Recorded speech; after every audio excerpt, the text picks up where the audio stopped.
Hello everyone, आपण पाहत आहोत बाळांनो बिल्डिंग मटेरियल अँड कन्स्ट्रक्शन म्हणजे BMC हा सब्जेक्ट. BMC मध्ये लास्ट लेक्चरमध्ये युनिट नंबर 3 चे आपण रिव्हिजन पाहत होतो. युनिट नंबर 3 चे इम्पॉर्टंट टॉपिक्स पाहत होतो. आता युनिट नंबर 3 मध्ये टोटल 14 इम्पॉर्टंट टॉपिक्स आपण काढले होते. त्यातले 8 इम्पॉर्टंट टॉपिक्स आपण लास्ट लेक्चरला पाहिले होते. आता इथून पुढे आपण stone masonry, brick masonry, stone आणि ब्रिक मॅसनरी मधला डिफरन्स, स्कॅप होल्डिंग, शॉरिंग आणि अंडरपिनिंग हे टॉपिक्स आपण आजच्या लेक्चरला पाहणार आहोत. चला तर मग मुलांनो सुरू करूयात पुढचा टॉपिक. तर पुढचा टॉपिक आहे बाळांनो स्टोन मॅसनरी. चला बघूया स्टोन मॅसनरी. स्टोन मॅसनरी म्हणजे काय? स्टोन मॅसनरी म्हणजे दगडी बांधकाम, दगडाची उभी केलेली भिंत किंवा दगडाच्या मदतीने केलेलं बांधकाम याला स्टोन मॅसनरी म्हणतात. त्याच्या रिलेटेड असलेल्या टर्म्स, परत गुड स्टोन मॅसनरीच्या असलेल्या रिक्वायरमेंट्स आणि स्टोन मॅसनरीचं कन्स्ट्रक्शन करताना घेतले जाणारे प्रिकॉशन्स या गोष्टी आपण या कन्सेप्टमध्ये पाहणार आहे. चला अगोदर स्टोन मॅसनरीज बघून घ्या. खूप जुन्या काळामध्ये स्टोन मॅसनरीवर काम केलं जायचं. आता जास्त करून ब्रिक मॅसनरीमध्येच काम करतात. तर स्टोन मॅसनरी अशा पद्धतीने पाहायला मिळते. स्टोन मॅसनरीमध्ये सरळ सरळ स्टोनचा वापर केलेला असतो. स्टोनच्या मदतीने जर मॅसनरीचं कन्स्ट्रक्शन करताय म्हणजे वॉलचं कन्स्ट्रक्शन करताय with the help of stones, तेव्हा त्याला स्टोन मॅसनरी म्हणतात. ठीक आहे. तर अशा पद्धतीने बाळांनो आपल्याला स्टोन मॅसनरी पाहायला मिळते. हे बघा अशा पद्धतीने स्टोन मॅसनरी असते. ठीक आहे. आता स्टोन मॅसनरीचे डेफिनेशन आपल्याला एक्झामला लिहिता यायला पाहिजे. तर डेफिनेशन तुम्ही तुमच्या टेक्स्टबुक मध्ये पाहू शकता. Stone masonry is the art of constructing structure by using stone. स्टोनच्या मदतीने केलेलं कन्स्ट्रक्शन याला म्हणतात stone masonry. The art of constructing structure with the help of stone. दगडांच्या मदतीने केलेलं कन्स्ट्रक्शन याला म्हणतो आपण बाळांनो स्टोन मॅसनरी. ठीक आहे. आता स्टोन मॅसनरी मध्ये काही टर्म्स आपण यूज करतो. स्टोन मॅसनरी मध्ये आपण वापरतो बेड, फेस, जॉइंट आणि कोर्स. बघा इकडे. तर यामध्ये आपण पाहतोय बाळांनो स्टोन मॅसनरीच्या रिलेटेड असलेल्या टर्म्स तुम्ही इकडे पाहू शकता बाळांनो. इकडे बघा. आता या ठिकाणी जर तुम्ही पाहिलं तर ही स्टोन मॅसनरी. आता स्टोन मॅसनरीचा हा एक हॉरिझॉन्टल लेयर आहे ना. या हॉरिझॉन्टल लेयरला म्हणतात कोर्सेस. हे जे हॉरिझॉन्टल लेयर्स आहेत यांना म्हणतात कोर्सेस. आता दोन कोर्समध्ये हा जॉईंट आहे. दोन कोर्सच्या मध्ये असतो हा सिमेंट मॉर्टरचा जॉईंट किंवा लाईम मॉर्टरचा जॉईंट. ठीक आहे. आता हा जो आहे ना हा खालचा बेड आहे. हा खालचा जो काही कोर्स आहे ना या खालच्या कोर्सला म्हणतात बेड. आणि बेडच्या वरती लावलेला हा सिमेंट मॉर्टरचा जॉईंट याला म्हणतात बेड जॉईंट. ठीक आहे. त्यानंतर मध्ये जे छोटे छोटे दगड वापरलेत ना यांना म्हणतात कॉइन क्लोजर. हे कॉइन क्लोजर आहे. आणि हे जे कडेकडेला वापरलेले मोठे मोठे स्टोन्स आहेत याला म्हणतात कॉइन हेडर. मग कॉइन हेडर आहे, हे कोर्सेस आहेत. त्यानंतर इथं हा बेड आहे. हे बेडमध्ये असलेले जॉईंट्स आहेत. जॉईंटसाठी सिमेंट मॉर्टर वगैरे वापरतात. ओके. ह्या टर्म्स आपण स्टोन मॅसनरीमध्ये यूज करत असतो. मग बेड म्हणजे काय? Bottom surface of stone. Stone मॅसनरीचा जो सगळ्यात बॉटमचा सरफेस आहे, जो सगळ्यात बॉटमचा कोर्स आहे त्याला म्हणतात बेड. पुढं फेस. स्टोन मॅसनरीचा जो एक्सपोज्ड सरफेस आहे म्हणजे बाहेरचा सरफेस. स्टोन मॅसनरीचा जो बाहेरचा सरफेस आहे जो एक्सपोज्ड टू द वेदर आहे तो ॲटमॉस्फिअरला एक्सपोज झालेला आहे. तर त्या एक्सपोज्ड सरफेसला म्हणतात फेस. बरं, दोन स्टोनच्या मध्ये जी जागा आहे, दोन स्टोनच्या मध्ये जो स्पेस आहे त्या स्पेसमध्ये असतो जॉईंट. कोर्स म्हणजे काय? स्टोन मॅसनरीचा हॉरिझॉन्टल लेअर. स्टोन मॅसनरीचा जो हॉरिझॉन्टल लेअर आहे त्याला कोर्स म्हणतात. स्टोन मॅसनरीचा जो बॉटमचा लेअर आहे त्याला बेड म्हणतात. स्टोन मॅसनरीचा जो एक्सपोज्ड सरफेस आहे त्याला फेस म्हणतात. आणि दोन स्टोनच्या मध्ये जो स्पेस आहे, दोन स्टोनच्या मधला स्पेस त्याला म्हणतात जॉईंट. कळालं का रे terms used in stone masonry? बरं, what are the requirement stone masonry? आपण असं कधी म्हणू शकतो की स्टोन मॅसनरी चांगल्या क्वालिटीचं आहे? What are the requirements for that? Good quality stone. सगळ्यात महत्वाचं आहे, सगळं काम स्टोनवर आहे. चांगल्या क्वालिटीचे स्टोन पाहिजे. चांगल्या क्वालिटीचे स्टोन म्हणजे कसे की त्यांनी फार जास्त वॉटर ॲब्सॉर्ब करता कामा नये. त्याच्यावर वेदरिंगचा इफेक्ट होता कामा नये, ते असतात चांगल्या क्वालिटीचे स्टोन. प्रॉपर बॉन्डिंग, दोन स्टोन मध्ये प्रॉपर बॉन्डिंग असलं पाहिजे, बॉन्डिंग चांगलं पाहिजे. युनिफॉर्म जॉईंट, सगळे जॉईंट हे युनिफॉर्म पाहिजे, एकसारखे पाहिजे. मग ह्या क्वालिटी असतील तर ते गुड स्टोन मॅसनरी असतं. म्हणजे त्यांचे जॉईंट हे युनिफॉर्म पाहिजे, दोन स्टोनच्या मध्ये प्रॉपर बॉन्ड पाहिजे, चांगल्या क्वालिटीचे गुड क्वालिटी स्टोन्स आपण वापरले पाहिजे, सगळ्या स्टोनला हवं तसं ड्रेसिंग करता आलं पाहिजे, हवं तसं शेप देता आलं पाहिजे. चांगल्या क्वालिटीचे स्टोन ते असतात जे वॉटर कमी ॲब्सॉर्ब करतात, जे वेदरिंगला रेजिस्ट करतात, जे फायर प्रूफ असतात, जे लीक प्रूफ असतात, ज्याच्यावर कुठले क्रॅक्स नसतात, फ्लॉज नसतात, ते चांगल्या क्वालिटीचे स्टोन असतात. याला हे आहेत requirement of good stone masonry. काय डाऊट? पुढे येतं बाळांनो प्रिकॉशन. स्टोन मॅसनरी बरोबर काम करताना काय काय काळजी घेतली पाहिजे, कोणते प्रिकॉशन घेतले पाहिजे? Use proper mortar. तुम्ही प्रॉपर मॉर्टर यूज केलं पाहिजे, प्रॉपर सिमेंट मॉर्टर वापरायचं. प्रॉपर सिमेंट मॉर्टर म्हणजे बॉन्डिंग स्ट्रॉंग झालं पाहिजे. Avoid vertical joint alignment. Generally vertical जॉईंटला अवॉइड करण्याचा प्रयत्न करायचा. हॉरिझॉन्टल जॉईंट चालतील पण व्हर्टिकल जॉईंट अवॉइड करण्याचा प्रयत्न करायचा. Keep stones wet before use. Stone use करण्याच्या अगोदर ते ओले करावेत, कोरडे स्टोन वापरू नयेत. स्टोनला मॅसनरीमध्ये यूज करण्याच्या अगोदर ते ओले करायचे. दिस कीप्स इट वेट. म्हणजे थोडक्यात त्या स्टोनला ओलं ठेवायचं आहे before use. Ensure proper curing. आणि स्टोन मॅसनरीचं कन्स्ट्रक्शन झालं का त्याच्यावर 7 ते 8 दिवस पाणी मारायचंय, त्याचं क्युरिंग करायचंय. मग तुम्हाला प्रॉपर मोर्टार तिथं तयार करायचं आहे, प्रॉपर मोर्टार वापरायचा आहे. तो जो जॉईंट आहे ते व्हर्टिकल जॉईंट तुम्हाला अवॉइड करायचेत, शक्य तेवढे हॉरिझॉन्टल जॉईंट तुम्हाला प्रोव्हाइड करायचेत. तुमचे जे स्टोन्स आहेत ते यूज करण्या अगोदर ओले ठेवायचेत आणि प्रॉपर क्युरिंग करायचंय, प्रॉपर पाणी मारायचंय. ठीक आहे. त्यानंतर येतं बाळांनो ब्रिक मॅसनरी. ब्रिक मॅसनरीच्या कोणकोणत्या टर्म्स आहेत, बॉन्ड्स आहेत, प्रिकॉशन्स आणि रिक्वायरमेंट्स आपण पाहतोय. चला पाहूयात ब्रिक मॅसनरी. तर ब्रिक मॅसनरीमध्ये वेगवेगळे इम्पॉर्टंट टर्म्स वापरतात. त्यामध्ये येतो हेडर, म्हणजे brick laid with shorter face visible. असा ब्रिक ज्याचा शॉर्टर फेस हा विजिबल असतो. म्हणजे बघा ब्रिकचा जो वेगवेगळे फेसेस आहेत ब्रिकला, जो शॉर्टर फेस आहे, जो छोटा फेस आहे त्याला हेडर म्हणतात. आणि stretcher, brick laid with longer face visible. तुमच्या ब्रिकचा जो लॉंगर फेस आहे त्याला म्हणतात बाळांनो स्ट्रेचर. कोर्स म्हणजे काय? जे ब्रिकचे हॉरिझॉन्टल लेयर आहे, ब्रिकच्या हॉरिझॉन्टल लेयरला म्हणतात कोर्स. बर, तुमचा बेड म्हणजे काय? तुमच्या ब्रिक मॅसनरीचा जो बॉटमचा लेयर आहे त्याला म्हणतात बेड, बरोबर. आणि दोन ब्रिकच्या मध्ये जो स्पेस आहे, दोन ब्रिकच्या मध्ये जो स्पेस आहे त्याला म्हणतात जॉईंट. चला तुम्हाला टर्म्स दाखवतो. इकडे बघा. आता यामध्ये ना तुम्हाला हे जे ब्रिक्स दिसतात हे आपण ब्रिक्स आहे, आपण ब्रिक्स आहे. ब्रिकचा जो लॉंगर फेस आहे ना, लॉंगर फेस त्याला म्हणतात स्ट्रेचर. ब्रिकचा हा जो शॉर्टर फेस आहे ना, शॉर्टर फेस त्याला म्हणतात हेडर.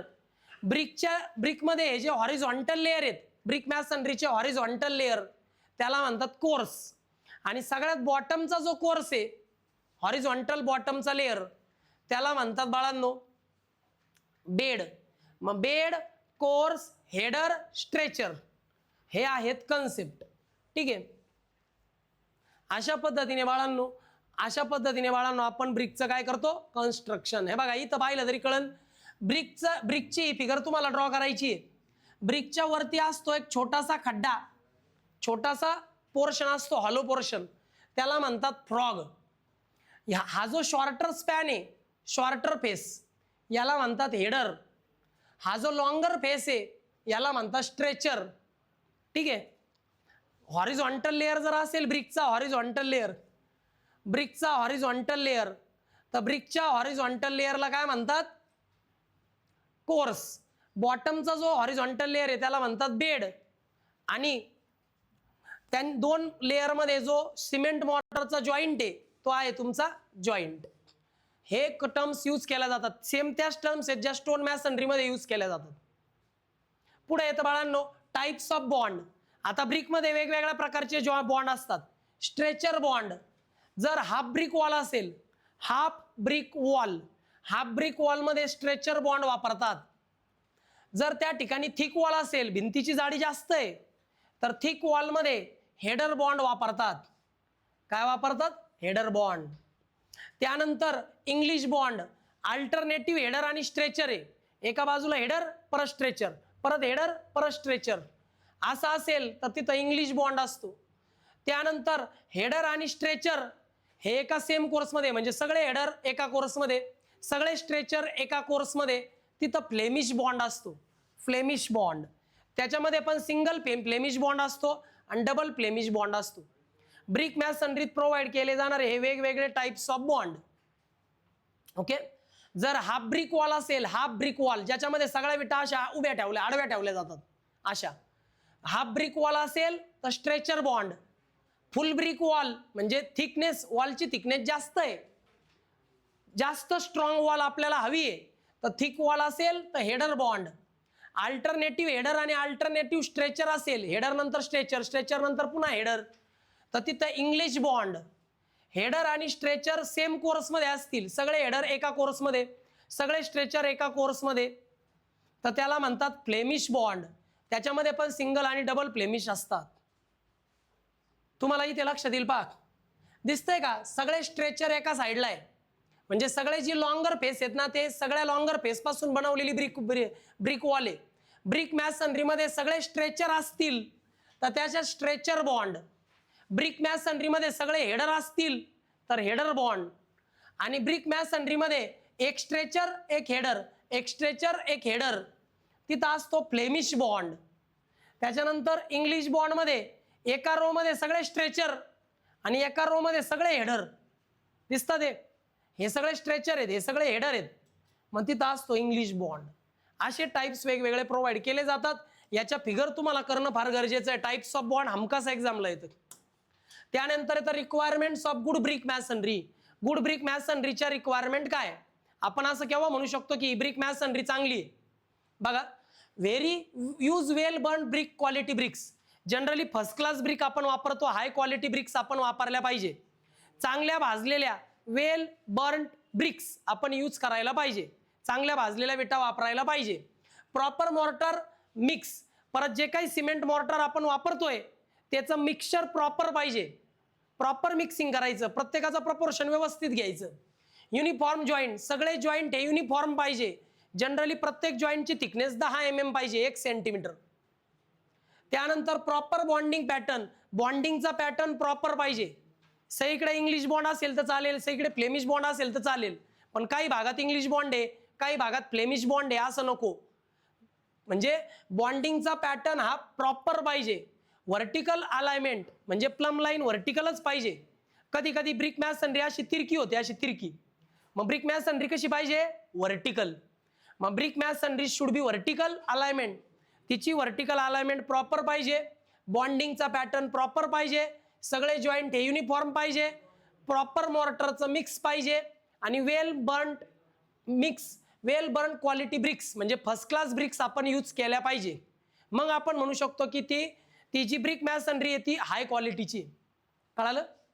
वेल बर्न ब्रिक्स आपण वापरल्या पाहिजे. हाय क्वालिटी ब्रिक्स म्हणजे फर्स्ट क्लास ब्रिक्स वापरल्या पाहिजे. मॉर्टरचं मिक्स प्रपोर्शन प्रॉपर पाहिजे.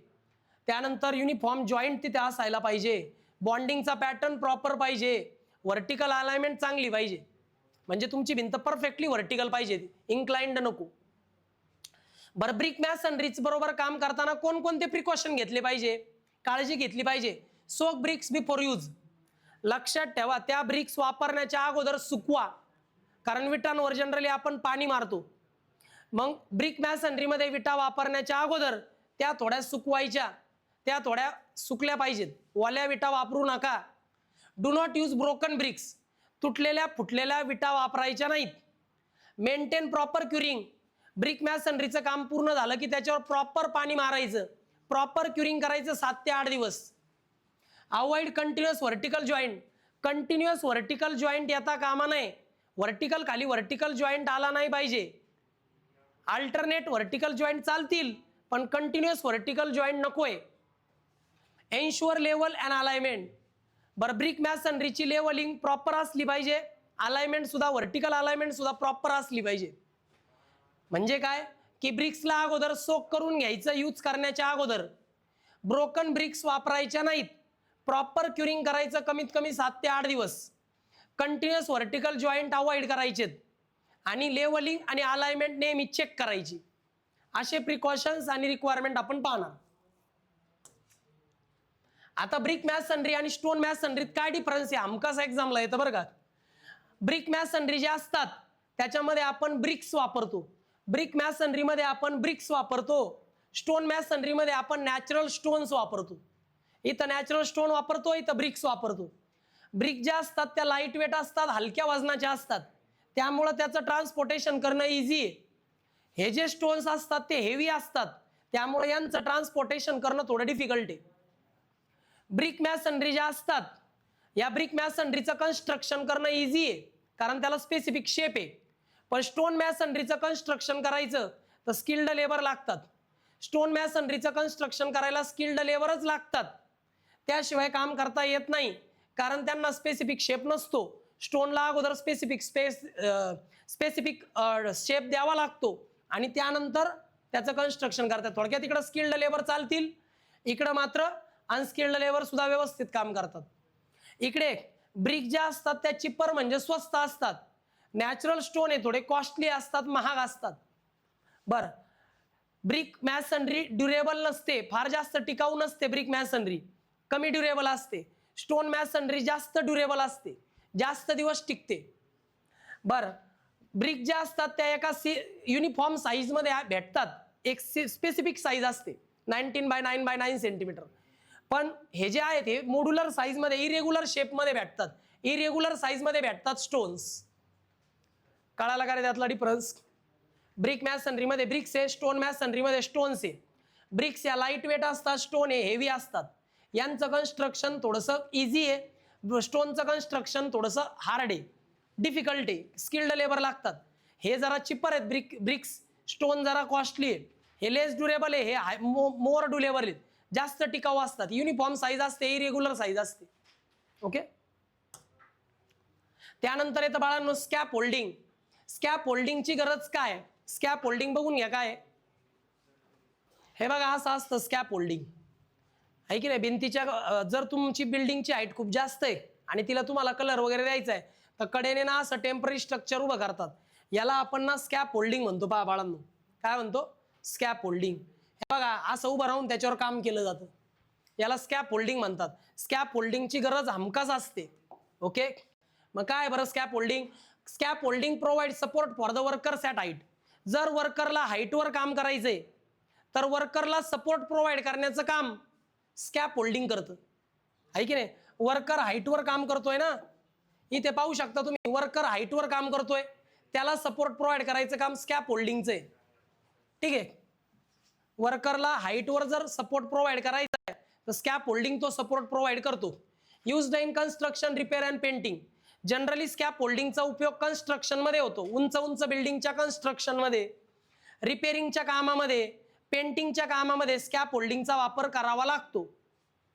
कॉम्पोनंट्स. तुमच्या स्कॅप होल्डिंगमध्ये काय काय असतं. स्कॅप होल्डिंगमध्ये असतो स्टँडर्ड. स्टँडर्ड म्हणजे व्हर्टिकल सपोर्ट असतो हा. लेजर्स. लेजर म्हणजे हे हॉरिझॉन्टल मेंबर असतात, लेजर्स. पुटलॉग्स. पुटलॉग्स म्हणजे सपोर्ट प्लॅटफॉर्म असतात ज्याच्यावर वर्कर उभा राहतो, त्याला पुटलॉग्स म्हणतात. मग ब्रेसेस, हे स्टॅबिलिटी प्रोव्हाइड करण्याकरता ब्रेसेस प्रोव्हाइड केलेले असतात. आणि प्लॅटफॉर्म तो ॲक्च्युली वर्किंग एरिया असतो. हे आहेत कॉम्पोनंट ऑफ स्कॅप होल्डिंग, गरजेचे तर बघून घ्या. इकडे बघा असं असतं स्कॅप होल्डिंग. तर स्कॅप होल्डिंगचे हे जे व्हर्टिकल सपोर्ट दिसतात आहे का, या व्हर्टिकल सपोर्टला म्हणतात स्टँडर्ड. स्कॅप होल्डिंगच्या व्हर्टिकल सपोर्टला म्हणतात स्टँडर्ड. स्कॅप होल्डिंगचे हे जे हॉरिझॉन्टल सपोर्ट दिसतात आहे का, या हॉरिझॉन्टल सपोर्टला म्हणतात, या हॉरिझॉन्टल सपोर्टला म्हणतात लेजर्स. व्हर्टिकल सपोर्टला म्हणतात स्टँडर्ड, हॉरिझॉन्टल सपोर्टला म्हणतात लेजर्स किंवा रनर्स. त्यानंतर हा जो काही वर्किंग प्लॅटफॉर्म दिसतोय, या वर्किंग प्लॅटफॉर्मला म्हणतात प्लॅटफॉर्म. प्लॅटफॉर्म म्हणू शकता. त्यानंतर पुटलॉग्स. आता या प्लॅटफॉर्मला सपोर्ट करणारे जे असतात, या प्लॅटफॉर्मला इथं मध्ये सपोर्ट असतात, त्याला म्हणतात पुटलॉग्स. कधी कधी असा इन्क्लाइंड सपोर्ट देतात, त्याला म्हणतात ब्रेसिंग किंवा ब्रेसेस. तर असे कॉम्पोनंट पार्ट आपल्याला पाहायला भेटतात. याची फिगर तुम्हाला काढावी लागेल एक्झामला स्कॅप होल्डिंगची. ठीक आहे. स्कॅप होल्डिंगचे जर टाईप्स पाहिले, सिंगल स्कॅप होल्डिंग असते, डबल स्कॅप होल्डिंग असते, कॅन्टिलिव्हर स्कॅप होल्डिंग असते, सस्पेंडेड स्कॅप होल्डिंग असते, ट्रेस्टल स्कॅप होल्डिंग असते आणि स्टीलची स्कॅप होल्डिंग असते. स्कॅप होल्डिंगचे हे वेगवेगळे टाईप्स आहेत. यातले 2-2 सेंटेन्स तरी तुम्ही प्रत्येक स्कॅप होल्डिंग बरोबर रीड केले पाहिजे. ठीक आहे. 2-2 सेंटेन्स तरी वाचा याबद्दल. ठीक आहे. स्कॅप होल्डिंगचे हे वेगवेगळे टाईप्स आहेत. सेकंड लास्ट टॉपिक येतो बाळांनो, शॉरिंग. शॉरिंगचे टाइप्स, नेसेसिटी आपल्याला पाहिजे. नेसेसिटी काय बरं? To support the unsafe or weak structure. जे स्ट्रक्चर वीक असतं, जे स्ट्रक्चरमध्ये जास्त स्ट्रेंथ नसते, त्यांना सपोर्ट करण्याकरता शॉरिंग असतं. Prevent collapse during repair and alteration. मग त्या स्ट्रक्चरचं रिपेअरिंग करताना ते स्ट्रक्चर कोलॅप्स होऊ नये म्हणून शॉरिंग प्रोव्हाइड केलं जातं. मग रिपेअरिंग करताना ॲज अ सपोर्ट म्हणून शॉरिंग प्रोव्हाइड केलं जातं. वीक स्ट्रक्चरला सपोर्ट करण्याकरता शॉरिंग असतं. इकडे बघा अशा प्रकारचं असतं पहा हे शॉरिंग. म्हणजे या बाजूला काही स्ट्रक्चर आहे, त्या स्ट्रक्चरचं मला रिपेअरिंग करायचं आहे, ते स्ट्रक्चर थोडंसं वीक आहे, तर त्याला सपोर्ट म्हणून असं शॉरिंग केलं जातं. म्हणजे हे जे आहे ना कडेचे ब्रेसेस, हे याला म्हणतात शॉरिंग. जे काय करतं, वीक स्ट्रक्चरला सपोर्ट करण्याचं काम करतं.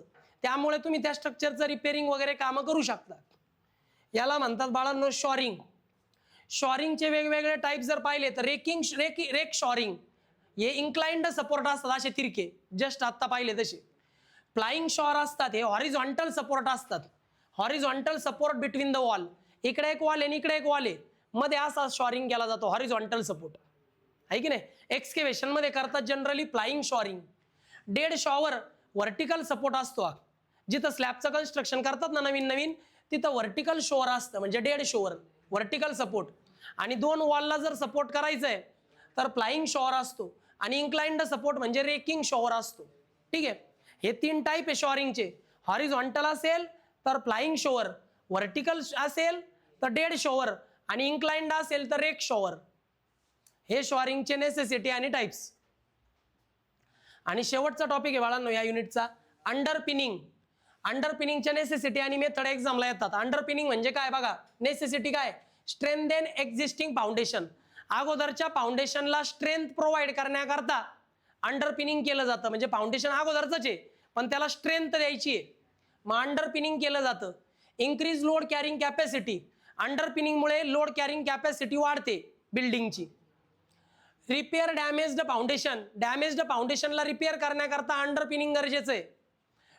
डिपन फाउंडेशन. फाउंडेशनला अजून डीपमध्ये न्यायचंय, मग फाउंडेशनला डीपमध्ये नेण्याकरता, फाउंडेशनचं डॅमेज फाउंडेशनला रिपेअर करण्याकरता, तुमच्या स्ट्रक्चरची लोड कॅरिंग कॅपॅसिटी वाढवण्याकरता, एक्झिस्टिंग फाउंडेशनला स्ट्रेंथ देण्याकरता अंडरपिनिंग केलं जातं.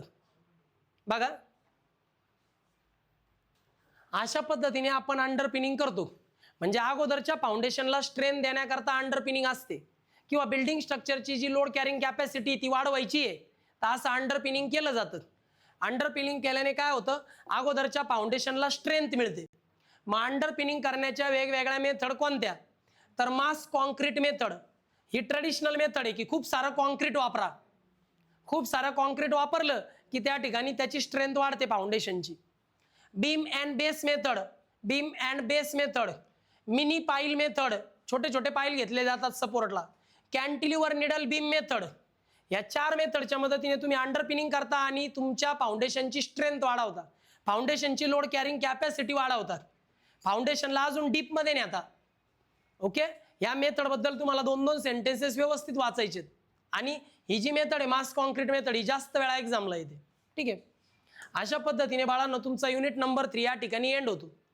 लक्षात ठेवा, स्टडी करताना तुम्हाला थोडे थोडे पॉईंट्स मी एक्सप्लेन केलेले आहेत. पॉईंट्स एक्सप्लेन केल्यानंतर त्याला अजून एक्सप्लेन करणं हे विद्यार्थ्यांचं काम आहे. त्यासाठी तुम्ही रीडिंग करा, वाचत राहा. जे कन्सेप्ट जास्त डीपमध्ये त्याला वारंवार वाचा. ठीक आहे. आणि नेक्स्ट सेमिस्टरला, हे सेमिस्टरचा जो शेवटचा पेपर आहे, या सेमिस्टरचा शेवटचा पेपर, शेवटची एक्झाम ती झाली की पुणे नेक्स्ट सेमिस्टरचे ॲडमिशन चालू होतील. त्यावेळी तुम्ही काय करा की डिस्क्रिप्शनमध्ये असलेली जी काही नंबर आहे त्यावर कॉल करून ॲडमिशन घ्या. म्हणजे रेग्युलर लेक्चरमध्ये तुम्हाला सगळं काही डिटेलमध्ये अभ्यासाला मिळेल. तुम्ही शॉर्टकटमध्ये जर स्टडी करताय तर कुठं तरी तुम्हाला वेळ कमी मिळतो, याकडे पण लक्ष असू द्या. ओके, तर व्यवस्थित अभ्यास करा, डाऊट आल्यास विचारा. Bye students.